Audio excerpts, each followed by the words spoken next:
Hello everybody, welcome to my YouTube channel. My name is Danish Khan and you are watching DK Tutorial, right? So देखोगे आज मैं आपके लिए एक बड़ा छोटा सा लेकिन बड़ा इंपॉर्टेंट एक छोटा सा सेशन लेकर आया हूँ, एक छोटी सी वीडियो लेकर आया हूँ। इसको ध्यान से देखना और लास्ट तक देखना, आपको एक मजेदार सी चीज इसमें मैं काफी ज्यादा सिखाने वाला हूँ, ठीक है? देखोगे कहते हैं कि इंग्लिश में आपके कुछ छोटे छोटे से ऐसे वर्ड्स हैं, छोटे छोटे से कॉन्सेप्ट्स हैं जो कि ऐसे देखोगे तो बहुत नॉर्मल सी चीज है, बट एग्जाम में हम लोगों को काफी ज्यादा ये कंफ्यूज कर देते हैं, कई बार हम लोगों को परेशान कर देते हैं, स्पेशली एरर डिटेक्शन वगैरह के क्वेश्चंस में, राइट? और उन्हीं छोटे छोटे कॉन्सेप्ट्स के बेस पर मैं लेकर आया हूं आपके सामने कुछ ही यहाँ पे वर्ड्स। ये ऐसे वर्ड्स हैं जो कि आपके प्रोनाउन की कैटेगरी में लिए जाते हैं और इसको हम लोगों को यहाँ पे देखना होगा, ठीक है ना? प्रोनाउन में डिस्ट्रीब्यूटिव जो आपका प्रोनाउन होता है उसकी कैटेगरी में ये वर्ड्स लिए जाते और इसके बेस पर आपसे काफी बार क्वेश्चन पूछे जाते हैं। अगर आप लोगों ने मेरी एक वीडियो देखी होगी सब्जेक्ट वर्ब एग्रीमेंट के ऊपर, वहां पर मैंने एक लास्ट क्वेश्चन करवाया था जिसमें कुछ ईच और आइदर कुछ इसी टाइप का वहां पे कॉन्सेप्ट था और वहां पर मैंने आपसे बोला था कि मैं आपके लिए इसके लिए पर्टिकुलर वीडियो बनाऊंगा और जिससे मैं आपको यहाँ पे ध्यान से ये सारी चीजों को कराऊंगा, ठीक है ना? So I am a man of commitment. So उसी के अकॉर्डिंग यहाँ पे देखोगे मैं आपके लिए लेकर आया हूँ। मजेदार सा कॉन्सेप्ट है, इजी वे से आप लोग समझ जाओगे। इनका यूज कहाँ है, इनके मीनिंग क्या होता है, सेंटेंस में कैसे यूज होगा, इसका एरर क्या बनेगा, सारी चीजें मैं आपको समझा दूंगा, ठीक है? सिर्फ देखते जाओ।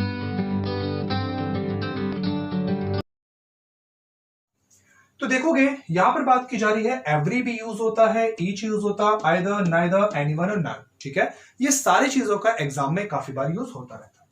सबसे पहले देखोगे यहां पर बात करते हैं इसमें नाउन के लिए कि इन सभी के साथ में नाउन का किस टाइप की नाउन आएगी, कैसे पर्सन का यूज होगा, ठीक है? स्टार्ट करूंगा कुछ इस पोर्शन से। ध्यान रखना जब भी कभी भी आपके से इनसे सेंटेंस बनेंगे, चाहे तो आइदर हो या नाइदर हो, इनका यूज क्या मिलेगा आपको? कहते हैं कि आइदर और नाइदर ये दोनों ही हमेशा आपके यूज होते हैं फॉर टू, यानी जब भी कभी भी सेंटेंस में दो लोगों की, दो चीजों की बात करेंगे तो वहां पे हमेशा यूज क्या होगा? आइदर, ठीक है? लेकिन कहते हैं आइदर होगा तो लाइक दो के लिए और नाइदर भी होगा कितना? दो के लिए, ठीक है ना? बट आइदर कहता है कि दो में से सिलेक्ट सिर्फ और सिर्फ वन को करेंगे और नाइदर में दो में से दोनों को हम लोग यहां से रिजेक्ट करेंगे, ठीक है? अब कैसा सिलेक्शन, कैसा रिजेक्शन, मैं आपको एग्जांपल से समझाता हूं, ठीक है? Just in today is your birthday और आपका एक कोई फ्रेंड आता है और बोलता है चलो भाई मैं तुम्हें एक शर्ट दिला कर लाता हूं, एक शर्ट दिला कर लाता हूं। आप शॉप पर जाते हो और आपको दो पसंद आ जाती है, तो वो आपसे क्या बोलेगा? यार या तो ये लो या तो ये लो, आइदर दिस और दैट। तो दो में से किसी एक को सिलेक्ट करना तो हमेशा आइदर। और मान के चलो वो आपके लिए पहले से दो कोई शर्ट लेकर आता और आपको उन दोनों में से कोई भी पसंद नहीं आती, तो आप क्या बोलोगे? मुझे कौन सी चाहिए? ना तो ये ना ये, neither this nor that, right? यानी कि दो में से किसी एक को सिलेक्ट करना होगा तो आइदर और दो में से दोनों को रिजेक्ट करना होगा तो हमेशा neither. Gate my point? Next नीचे आओगे तो कहते हैं कि चाहे तो एनी वन की बात करें या फिर नन की बात करें, ये वाला यूज होता है हमेशा फॉर टू के लिए, तो इनका यूज होगा हमेशा मोर देन टू के लिए। मोर देन टू की हमेशा बात करेंगे, यानी हमेशा एनीवन और नन का यूज होगा जब नाउन वहां पे दो से ज्यादा की बात करेंगे। अब दो से ज्यादा लाइक मोर देन टू में मैंने मान लिया लाइक थ्री को ले लो, है ना? और नन लाइक ये भी आपका थ्री की बात कर ले, ठीक है? दो से ज्यादा होना चाहिए, वो 3 4 5 व्हाटएवर इशू। तो एनी वन में अब देखो भले ही आपका 3 हो 4 हो डजंट मैटर, लेकिन नेम से ही क्लियर है any one. Any one, one की बात करेंगे कि सिलेक्ट सिर्फ और सिर्फ वन को करेंगे और नन लाइक नो वन, यानी कि किसी को भी हम लोग सिलेक्ट नहीं करेंगे, रिजेक्ट करेंगे। यानी ओवरऑल क्या मिला? आइदर और नाइदर हमेशा दो के लिए यूज होगा, एनी वन और नन दो से ज्यादा के लिए यूज होगा। आइदर में दो में से एक को सिलेक्ट करेंगे, नाइदर में दो में से दोनों को रिजेक्ट करेंगे। एनीवन में दो से ज्यादा में से एक को सिलेक्ट करेंगे और नन में से दो से ज्यादा में से सभी को रिजेक्ट करेंगे, राइट? क्लियर हुई इतनी बात? चलो अब नेक्स्ट देखोगे, कई बार आपको एवरी लिखा मिलता है और कई बार आपको ईच लिखा मिलता है।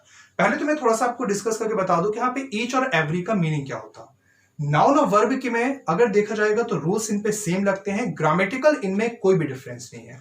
थोड़ा सा थ्योरेटिकल ले सकते हैं। थ्योरेटिकल क्या आता है? मैंने यहां पे बोल दिया कि each of the two boys, यानी दो में से हर एक लड़का, यानी कि ये भी कुछ ऐसी बात करेंगे। और एवरी बॉय, एवरी यानी सारे, मतलब जितने भी लोग हैं सभी की कोई ऐसी बात करेंगे, तो ऐसी कंडीशन में एवरी की बात हम लोग यहां से यूज करेंगे। ठीक है, ये तो उसमें थ्योरेटिकल है, जो कि एग्जाम में ऐसा कुछ खास पूछा नहीं जाता। लेकिन आपको ग्रामेटिकल वे से आएगा तो चाहे ईच लें या एवरी लें, ठीक है ना, इन दोनों का यूज कहां पर होगा।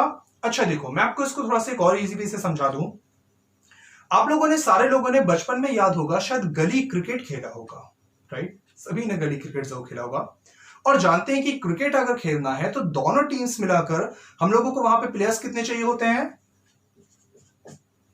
22, 11, राइट। लेकिन याद करो, जब यार बचपन में छोटे थे तो क्या हमारे पास में 22 प्लेयर्स होते थे? अरे 22 छोड़ो, हमारे तो 11 भी नहीं होते थे, लेकिन क्रिकेट हम लोग तो भी खेलते थे। और कई बार प्लेयर्स कितने हो जाते थे हमारे, लाइक 7 या 9। तो अगर 7 प्लेयर्स है तो हम लोग करते क्या थे, 3 एक में, और एक प्लेयर का क्या करते थे, कॉमन बना लेते थे। याद होगा ना सभी को, कॉमन काफी ज्यादा लड़ाई होती थी।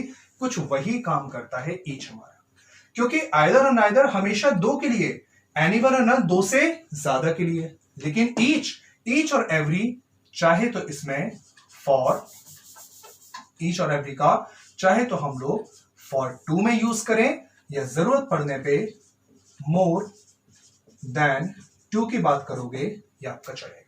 चाहे तो हम लोग 2 की बात करें या चाहे तो मोर देन 2 की बात करेंगे, ईच हर एक सभी की यहां पे लिया जाएगा, राइट। क्लियर होगा सभी को कि नाउन का इसमें क्या यूज होगा।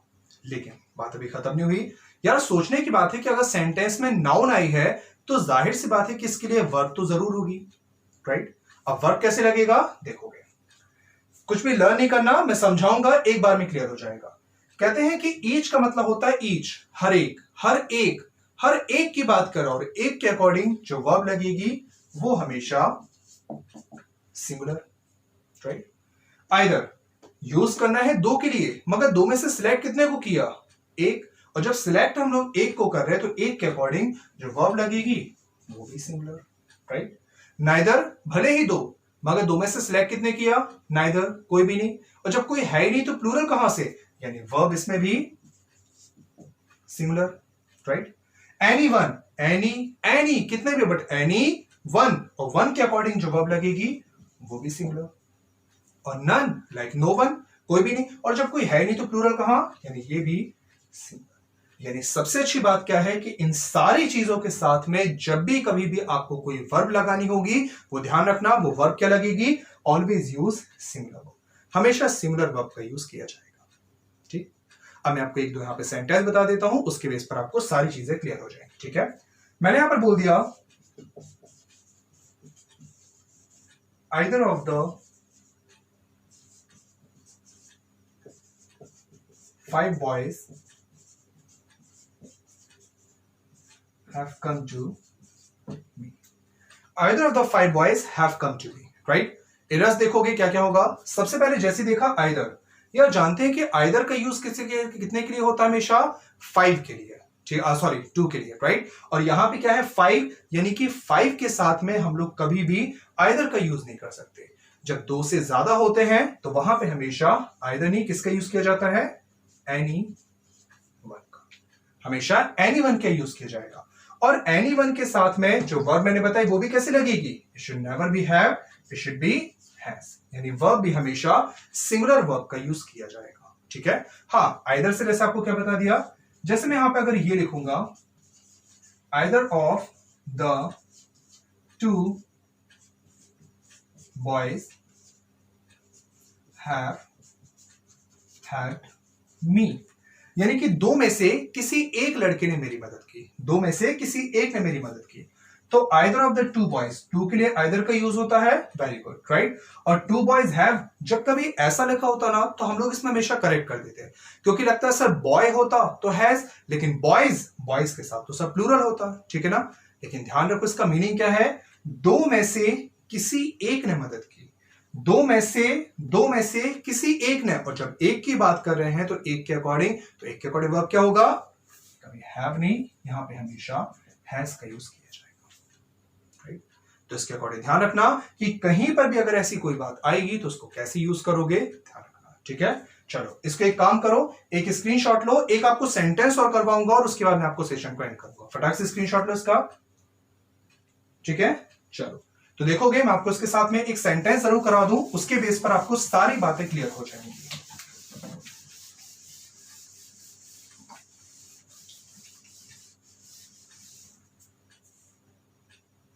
ठीक है, मैं एक सेंटेंस लिखता हूं, बताना उसमें क्या क्या गलती होगी।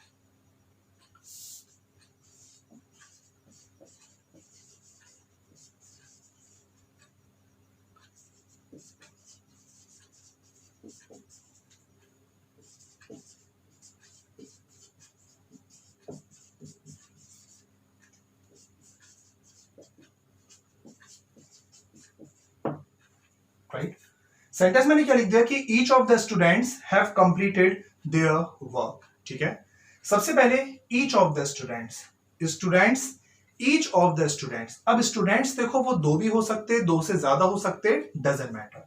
तो ईच का यूज दो से ज्यादा में सभी के लिए होता, इसमें कोई गड़बड़ होगा नहीं। Each of the students, students में से ईच, ध्यान से समझना, लर्न मत करना, लर्न करोगे भूल जाओगे, समझना। Each of the students, students में से ईच, हर एक, बात कितने की कर रहे हैं, एक, हर एक बच्चे की बात करें, राइट। और एक के अकॉर्डिंग जो वर्ब लगेगी वो कैसे लगेगी भाई, singular. Each of the students, students में से ईच, हर एक, हर एक, और एक के अकॉर्डिंग जो वर्ब आएगी वो कभी हैव नहीं, वो होगी हमेशा हैज, पहली चीज। और आगे क्या है, हैज कंप्लीटेड देयर वर्क। यार हम लोग बात किसकी कर रहे हैं, स्टूडेंट्स में से हर एक, हर एक, एक के अकॉर्डिंग जो वर्ब लगाई वो भी एक, यानी कि सिंगुलर हैज। तो देयर कहां से आ गया, देयर तो होता है प्लूरल, तो हम लोग प्लूरल की तो बात ही नहीं कर रहे। स्टूडेंट्स में से हर एक, वर्ब भी लगाई एक, सिंगुलर, राइट। तो आगे जो प्रोनाउन आएगी वो भी क्या होगी, वो भी हमेशा सिंगुलर प्रोनाउन की बात करेंगे। अब सिंगुलर प्रोनाउन कैसे बनेगी देखोगे, तो यहां पे देयर के बजाय हम लोग यूज करेंगे या तो हिज या तो दोनों। क्यों, क्योंकि स्टूडेंट्स वो हिज भी हो सकता, हर भी हो सकता। आई बस वन में तो इस टाइप की काफी बारी ऐसी चीजें हैं जो कि आपके एग्जाम में पूछी गई हैं, इनको ध्यान रखना है, ठीक है। तो ये छोटी छोटी सी चीजें हैं, मैं ऐसे भी बहुत सारी मजेदार सी चीजें लेकर आऊंगा, लेकिन वही है कि अगर आपको मजा आ रहा है और लग रहा है कि हम लोग कुछ सीख रहे हैं तो चैनल को लाइक कर देना, कमेंट करके मुझे बताना आपको कैसा लग रहा है, आपको और क्या क्या पढ़ना है, कौन से टॉपिक में प्रॉब्लम आ रही है मुझे बताओ, राइट। मैं ध्यान से उसको देखूंगा एंड आई एम श्योर कि मैं एक बार पढ़ा दूंगा तो आपको उसमें कोई कंफ्यूजन नहीं होगी, आई एम श्योर, राइट। चलो तो बस इसको लाइक कर देना, सब्सक्राइब कर देना और मिलते हैं हम लोग नेक्स्ट सेशन में। Okay, bye bye.